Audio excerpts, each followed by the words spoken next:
बिस्मिल्लाहिर्रहमानिर्रहीम। मेरे मोहतरम सामीन व नाज़रीन, आज जो मैं आपकी खिदमत में मसला पेश करूँगा वो ये है कि क्या जूते पहनकर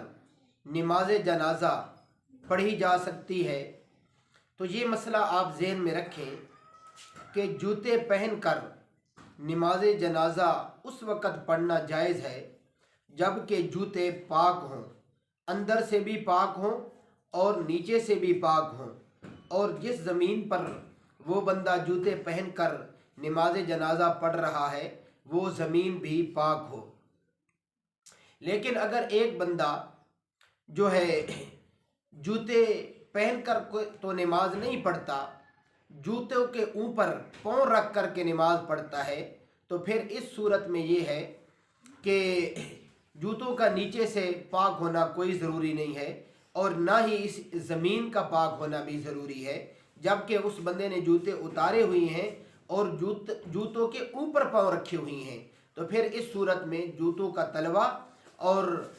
जिस ज़मीन पर वो खड़ा है, जिस जगह वो खड़ा है, उस जगह का पाक होना भी ज़रूरी नहीं है। लेकिन बेहतर अमल ये है